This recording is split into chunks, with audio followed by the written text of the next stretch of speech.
Howdy. Welcome back to the channel. Here it is, Tuesday, July the 30th, 2024. And I've decided to throw my 2 cents in about the game of football. American football. It's going to be a little different than the one I did last week. Last week was basically just criticism after criticism. Football's in a pretty good place. What I would like to do, however, is talk a little bit about, go bottom up. Which is, generally speaking, the NFL owns the offseason. They own 52 weeks a year. The marketing of the sport is top notch. They know what they're doing. And they just crush the news cycle. Very, very good. So there are some good things and there are some bad things. Well, let's talk about it from the ground up. So when I was a kid, they had punt, pass, and kick. They still have that, but now what they have is heads up. Okay, so that the youth programs, they emphasize safety, and they teach the game the right way. Okay. They do talk about nutrition a little bit and things of that nature, but they really talk about head safety. And I think it's fantastic. They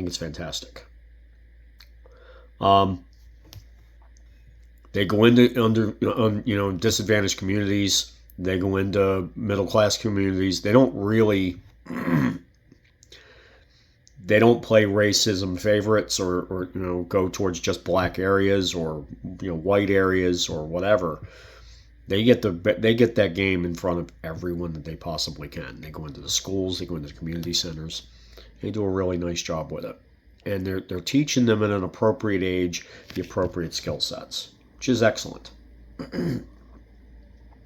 These kids get into high school, they have good skills, they are able to play really what is probably more of a run first type of thing than to see a major passing attack most of the time. I mean, you've got your 5-star quarterbacks dotted across the landscape, but it is a commodity that you just don't have enough of, is quality passing. And that's kind of why they're given now to this read option stuff a little more often, because the kids don't really know how to throw, chuck the rock quite as well. That's maybe a criticism. We should probably be teaching that a little bit better. But by and large, doing a great job with youth football all the way up into the high school area. That's where it gets a little dicey, because then the high schoolers are going to want to play college. Now, there's always been, let's be honest, there's always been money and hookers and blow in college recruiting, especially the hookers and blow. It's where the money goes. But the big schools, now that they've got NIL and everything else, it's really evened things out, quite frankly. So now, where it was your top 5-10 schools could get all the 5-star athletes, now it's democratizing the elite athletes, because now they can go down a little lower down the spectrum and get the money they want. And that's good. That's good for the players. I mean, they may as well get paid. We hate to see the transfer portal, for example. But let's be honest. There's always been a transfer portal for coaches. They sign a 5-year deal. Year 2, they have a clause, and every one of them has a clause that lets them out, so if they get a better deal. That's like going into a marriage and going, till death do us part, or I get a better side piece, and then I'm going to be out. Sign here. I mean, it doesn't make much sense. So if they're able to have release clauses, and a 5-year contract really is not a 5-year contract, and so coaches are portable, then you have to allow the players to be portable. And I see no other way legally. You can't force. The only way to get a coach of any quality whatsoever is going to be to allow them to move up when their number gets called. Sucks, but it's more collegiate athletics in general than it is just a football thing. But it's pretty bad in football. Sometimes I think it was better with the hookers and blow. Not that I know personally. I've heard, but at least there it was a little more settled. There wasn't a lot of transferring from one place to another. It was usually based on conflicts with the coach or something of that nature. Now it's a little different. It's I'm going to better deal you, and I think that's pretty scuzzy. It's not really the way we should be doing things, but it's probably the best system we're going to have. So that takes us to NIL. NIL, I think they messed up with that because now you've got 2 and 3, and this is why Nick Saban retired. I think number one, he was always one of those dirty coaches that had all the money for the hookers and blow, and so he was able to get to anybody he wants. So now that it's democratized, it actually hurt Alabama. So then that's kind of why he wanted to be out. But I take him at his word that when he goes to talk to a 3-star recruit or a low 4-star, and they're like, "Well, where's my $1 million? I want this NIL deal. I want this guaranteed. I want that guaranteed." And it's like the level of what would be a recruiting diva has just been coming down. Not 5-star. It's like a low 4-star and sometimes in the 3-star realm. So they keep hearing what everybody else is getting, and they're like, "Well, I'm gonna get mines." That's the exact quote. "I'm gonna get mines." So okay. So Nick Saban had enough. And I think there's other coaches also are having the same problem. So I think when they did NIL, they meant to help the athletes. And I think that's great. What they should have done is what some of the professional sports do when you sign. There's a slot. There's a compensation slot. So if you're drafted number 1, there's a certain amount of money in your rookie deal. If you're number 2 or if you're in the top 5 or whatever. They all have different variations of it. But there's slot money. So whatever wherever you are, if you're a 5-star athlete, then you should get paid more than a 1-star athlete. But I don't think we should be doing NIL deals, which are just as sordid, if not more, than the hookers and blow era. And who knows, the hookers and blow might still be around. Believe me. I'm looking at you, Florida State. Anyway, I just think it's not a good system. And now that the genie's out of the bottle, there's really no way to put that back. So I think that's a wholly bad thing. And I mean WH wholly, as in the whole thing. And that's just, it's the way business being run. Then everyone else is gonna, everybody has to compete based on that. That's just the way it works. So now that the system's been unfurled, there's no way to put that back, and that's a shame. So you got problems with that, but the health of the game is pretty good. Now, when you look at realignment, there's basically going to be like 3, maybe 4 conferences left. It's getting to be a little ridiculous and unwieldy. Because if you get a conference with 20 teams in it, for example, and we're heading there, 20 to 25, maybe even 30 teams in it,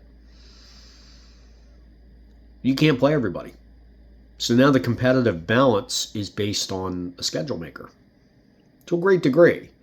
Because if you're able to, one year you're playing 3 or 4 really, really tough games on the road. The next year you're avoiding those teams, and you're bringing cupcakes home. And I like me some cupcakes, but not in football.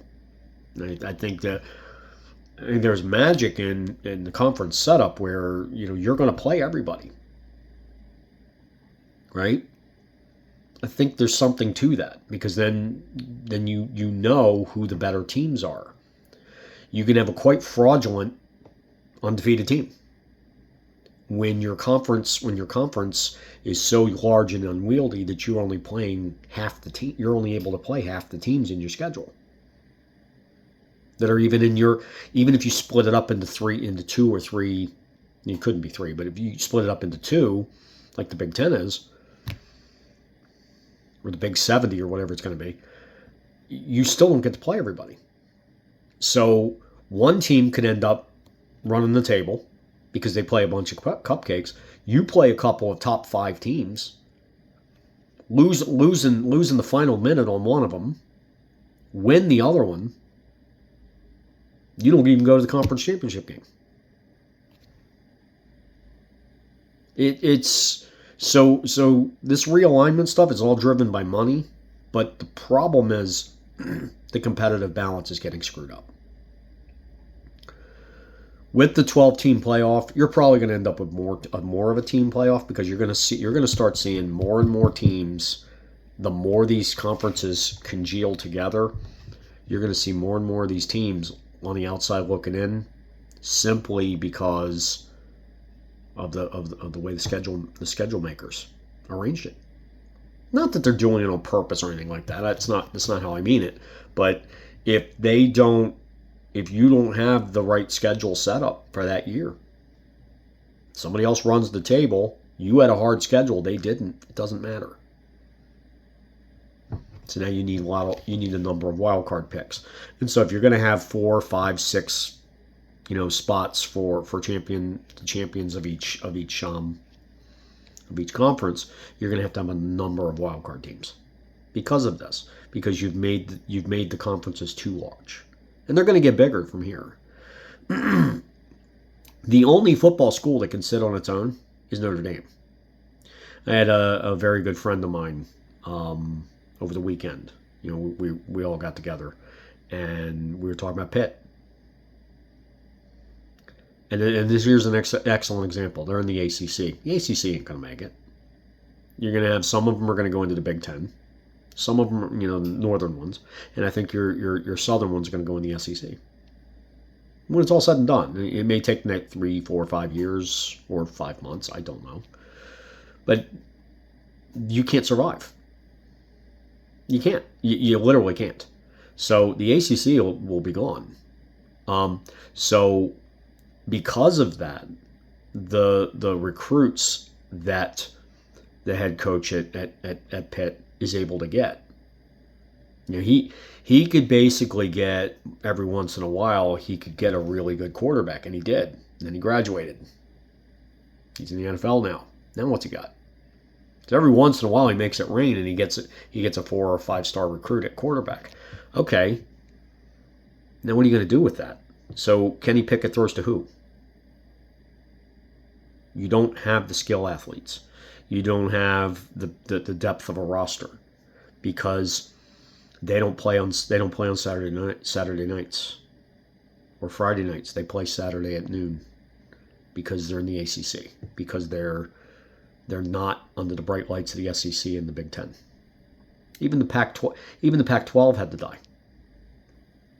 Okay, so when you don't have the ability to recruit that 4 and 5-star player who really wants to make it to the NFL, he's not going to go where he's not getting on TV. If he's not getting on primetime TV, he's not getting eyeballs.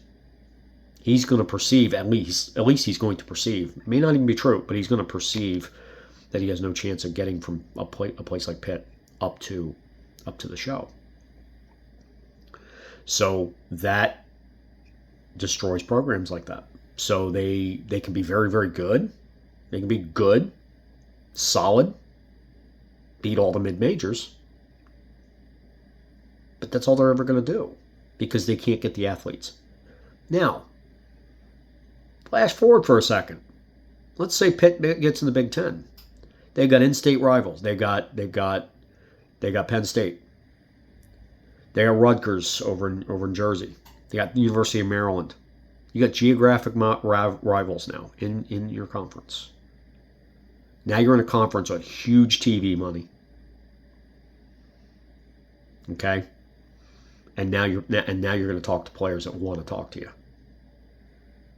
So you're going to elevate up into 4 and 5 star players again. Well, right now, you might send them a postcard and hope you get lucky. Maybe one of those players, his dad played at Pitt. And I'm not picking on Pitt. There's a number of teams like that, but that's the conversation that we had, and it's a valid point. So in this rush to get down to three or four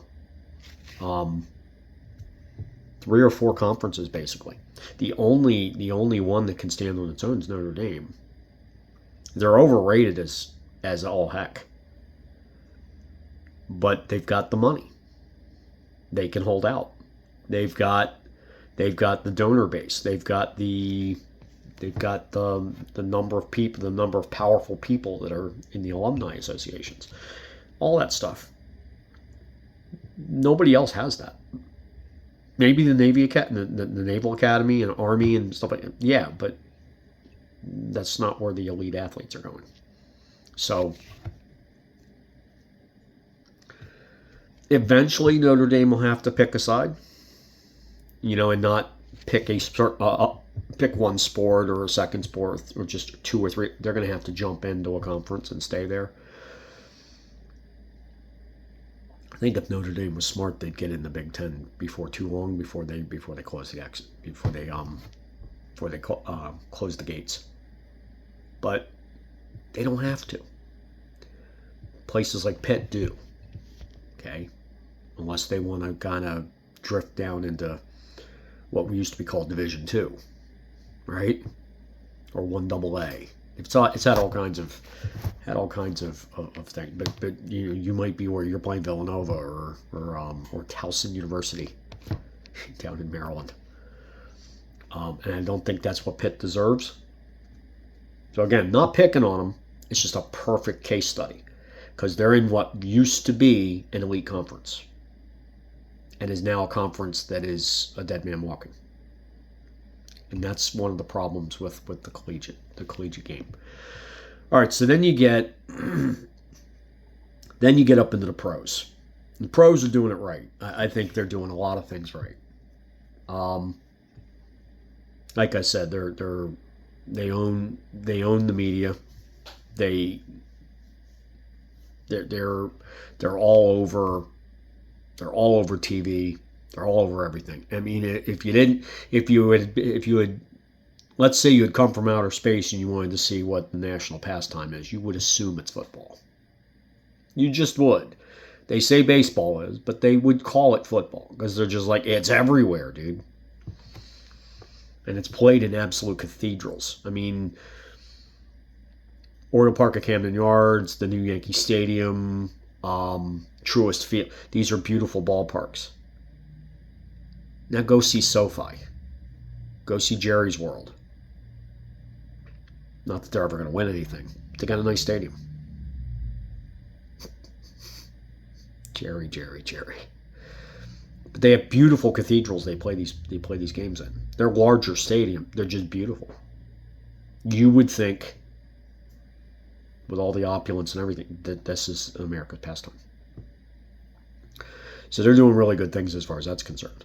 All right, so then you get in, and there really is, to a great degree, there's, on these rookie deals, you got that slotting and everything. The biggest problem I see in the game right now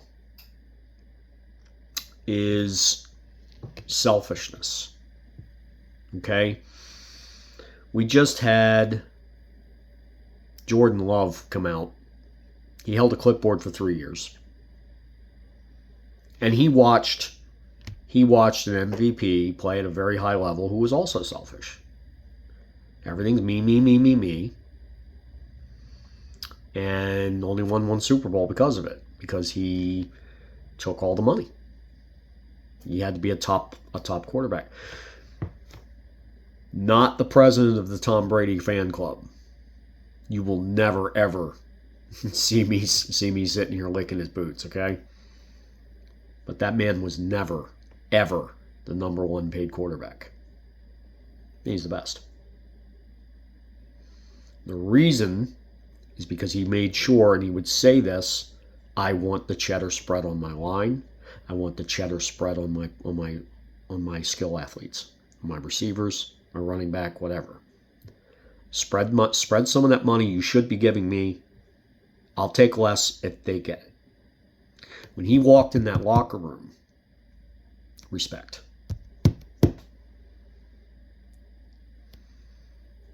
Those linemen have families, and they're only going to work so many years too, but they're not going to get $55 million. They're not going to make $55 million if they work if they're in the league for 15 years. It ain't going to happen. They're not going to make that much money, most of them. So it means a lot when a quarterback says, you know what, give some of my money to them. It means he understands it. He gets it. It's like he knows we're his protector. See, if I'm a lineman and Jordan Love takes $55 million, every once in a while, on it, maybe we're not in a tight game. Every once in a while, I'm gonna forget to block someone, and I'm gonna look back. Oh, that looked like it hurt. I'm sorry. I didn't see you back there. Several times, maybe. Although you don't want to make yourself look bad because they have all these advanced metrics and everything. So you probably do it once a game or so. But you do it when you got a guy stunting, or he's flying through, maybe he's blitzing, and you let the blitzer go. You could pick it up. You easily could have. But you let him get a free run at the quarterback. Put him on his ass. And then at some point in the locker room go, $55 million, huh? I got a family. Sorry, that one on third down? Yeah, that was me. See, that's what I would do. And I guarantee you some of that is actually happening in locker rooms with selfish quarterbacks. And the selfish quarterbacks, they tend to unanimously don't win Super Bowls. There's a reason for this. Because there's a salary cap. You don't have enough money to elevate the rest of the team. You have to cut corners elsewhere, like in the offensive line, tight ends, wide receiver. Running back is a commodity now.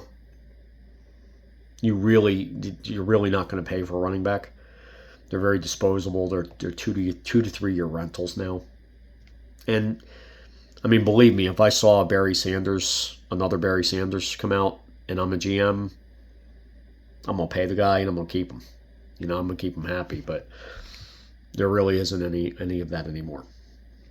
That's a special thing. So you're going to get a guy who is going to be pretty good for 2 or 3 years, then he's going to bounce around, maybe plays in the league for 10 years before his legs go out, and he'll have played for 3 or 4 teams.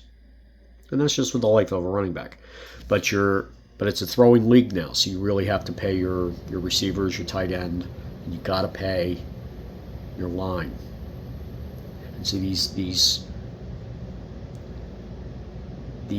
people that believe all the hype about themselves, they haven't figured out there's no I in team. It's an old phrase, and it's an old saw, and it's overused, I guess, to some degree, but in this one it really does. Because if you put yourself first like that, and you walk into the locker room and they just heard in a press conference that you just took all their money, that when they go to re-sign, they're probably going to take less, or they're going to get approached to restructure their contracts so that they take a pay cut, and they're supposed to protect you. You're going to get a middle finger to the face. These people are not going to like you very much. And if you're not very good, let's say you get off to a bad start. Let's say Jordan Love throws 3 interceptions on opening day. They're going to turn on him fast. Real fast. But if Tom Brady threw 3, they got his back. Because they realize he's got theirs. So this is what football's about. That's one of the really big problems that we have in the sport, as far as I'm concerned. To me, that's probably a big one. Second one, and this is a minor thing, is the sports betting. You'll hear this as a common theme, from week to week on these. But for the life of me, and I guarantee you, they get transcripts from the betting platforms that go to the league office. Guarantee it. That's why they went and got in bed with them. And they get a lot of money. Hundreds of millions of dollars. And it's cool. But if you're doing that,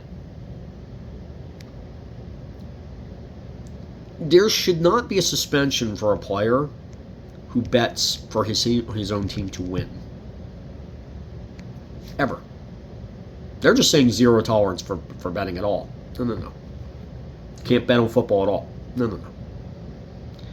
You're betting on your team to win. No prop bet, no over-under, no against the spread. Nothing. Only your team to win. Otherwise, you have to bet other sports. That's what I think they should be doing. They've gone zero tolerance, you can't bet at all. And they're suspending players who were just betting on their own team. Right? So it's about the integrity of the sport. But there's not much integrity of taking hundreds of millions of dollars from an organization, from betting organizations, and then saying, "Hey, we're going to play Puritan on you. We're the paragons of virtue." Back in the day when, and this is a good thing, when Roger Goodell was the judge, jury, and the executioner. That wasn't good governance at all, and it really created problems in various locker rooms. And it got to where it was harder and harder to get a labor deal done because he was so hated. He's made them lots of money. Everybody's happy with him now. But especially one of the things that nobody's thinking about is not just that he's made them all money, is that he now has democratized the punishment aspect or the discipline aspect of the NFL. So they've got committee for that. It's not just him. That was a really, really big deal. So they've done some good things. The things that aren't going so well in football, some of them can be fixed. At the NFL level, there ain't much wrong. Just a few selfish